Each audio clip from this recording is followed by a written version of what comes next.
Hey guys. Hi Elon, my name is Daniela Guerra-Margaliot, and we're absolutely thrilled to have you joining us here today at the 9th International Samsung Smart Mobility Summit in Israel, a country that shares your spirit of relentless innovation. Thank you for having me, I would be there in person, but this is IPO, we've got to get the IPO, SpaceX IPO going pretty soon, I think.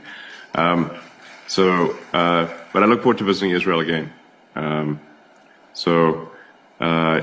happy to,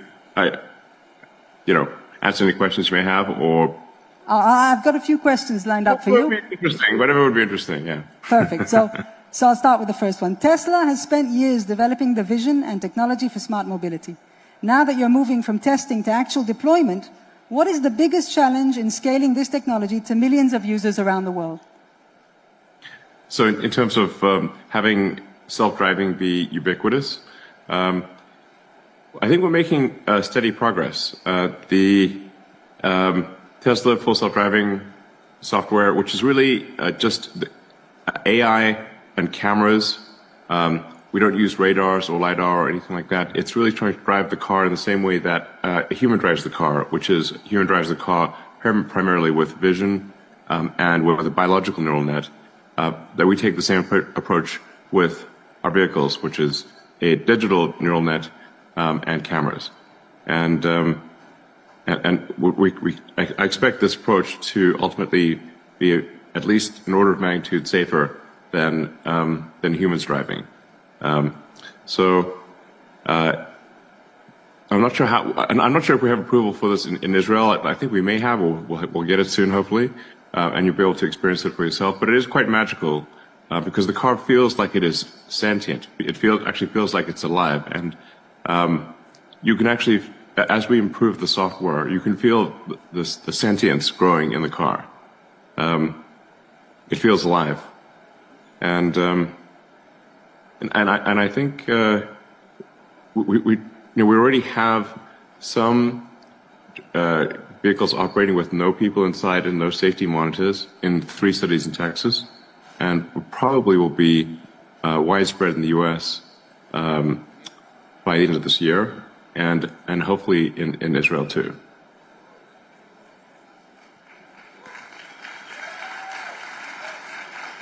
Thank you. We look forward to that. The world's going to have a lot of robots in the future. What Tesla makes is effectively 4-wheeled robots right now. And in the future, we'll also be having humanoid robots. You're seeing a lot of startups with humanoid robots. And my prediction is that there will be far more robots, like intelligent robots in the world than there will be people. And I think this is most likely to be a good thing. We always want to be a little paranoid or certainly not complacent about the safety of robots.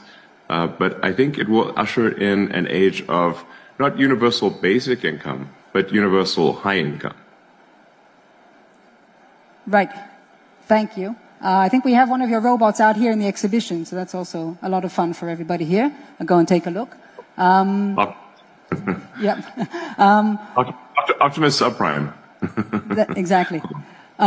When you think about, let's say, the most exciting development or breakthrough that you're working on right now, what do you think would be the one that people aren't talking about enough? Well, I guess people are mostly aware of the rockets that SpaceX does. There's the Starship rocket, which we are now in version 3 of, will, I think, achieve full and rapid reusability. This is the fundamental breakthrough necessary to make life multiplanetary, to extend consciousness beyond Earth, and have self-sustaining cities, self-growing cities on the Moon, Mars, and elsewhere in the solar system.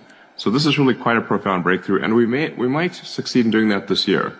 The critical factor being full and rapid reuse of all parts of the rocket.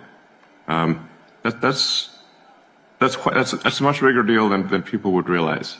When that technology is developed, that'll be a fork in the road of human history, where we can become a spacefaring civilization, multi-planet species, and I think that's an incredibly exciting thing.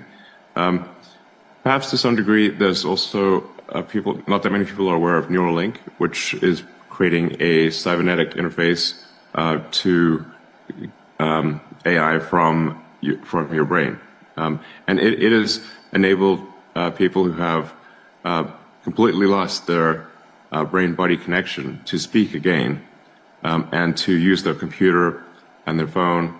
And we believe it will enable people to walk again because you can take the signals from the brain, from the motor cortex, and if somebody has, say, a severe spinal injury, you can transmit those signals to a second neural implant and reanimate the body so that people can use their limbs and we think at some point live a normal life by effectively bridging the signals from the brain to past the point in the spine where the damage has occurred. These are pretty wild things that are possible. And then later this year, we expect to do our first implant for what we call blind sight, where even if somebody has lost both eyes or lost the optic nerve, or perhaps has not even been able to see, has never seen, even if they were blind at birth, it will give them initially limited vision, but I think over time, very precise vision, perhaps superhuman vision.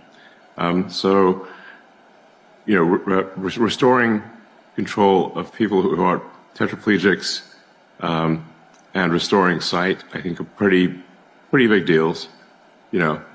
Those sort of what you might call like sort of Jesus level sort of technologies. Miracles, miracles. Miracles, yes, exactly. I mean, miracles of science. Yeah.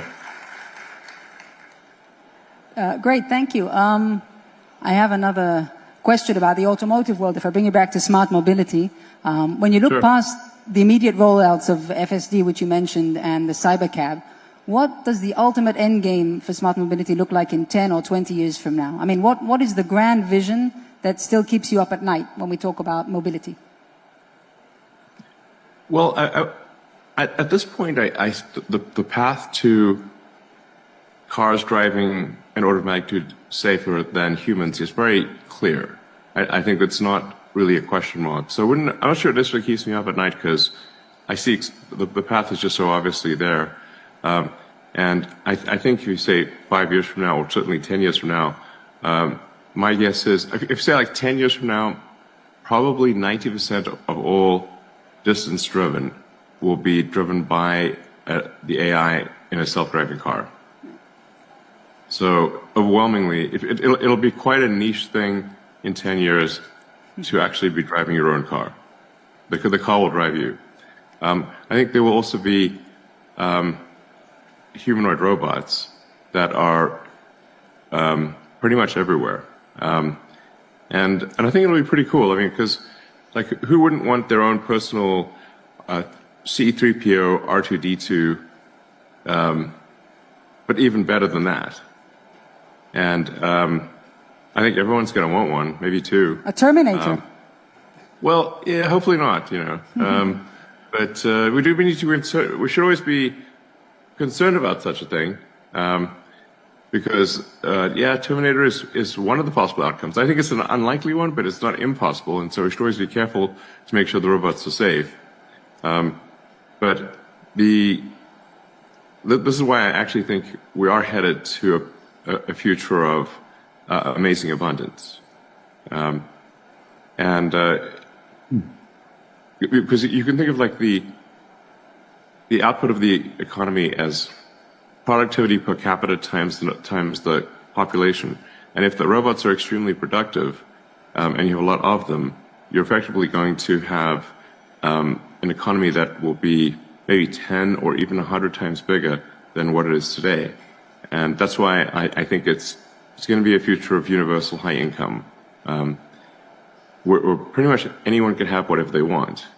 I mean, there are larger questions of meaning. So how do we derive meaning in a world where AI and robots can do anything better than we can do? Because that is probably where we're headed. But I think people will still find ways to have meaning. and sometimes I wonder also, it's like, what is the future? I always like asking this question: what is the future that you want? Like, well, what do you think the future is? What's the best future you can possibly imagine? And a lot of people are often, they're like a little surprised by that question, because it's like, well, let's say there was, let's say, you're praying to God and you ask for this, for a given future. What future do you want God to give you? And probably a future where there's amazing abundance for all, where everybody has incredible medical care, and we have this, and in fact, where say anything can be cured, where people, no one is hungry, and people are free to do what they would like. I think that's probably the best future. And peace and love. Well, yeah. I mean, always worry about, like, if you wish for something, does it actually become some dystopian version of that? You sort of, but certainly love. I mean, I think we want a future with love. That seems like a no-brainer. Peace is an interesting one because, sometimes the price for complete peace may be too high, because the complete peace may require too much suppression of the people. So perhaps there is peace to some degree, but not completely. Ideally, there's not like a large-scale war, of course. But like, you have to think about these questions kind of deeply. Do you want a world where there's no conflict? But how do you achieve a world of no conflict at all, without some form of suppression? So my guess is probably people would want a future with some conflict, not total peace, but nothing, not a serious war, perhaps. But these are interesting philosophical questions. I agree. What future would you like? No, totally. I'm going to bring you back to Israel here just for a second. Do you have a message to the Israeli innovators here in the crowd? Well, I have to say, I'm a huge admirer of the innovation coming out of Israel.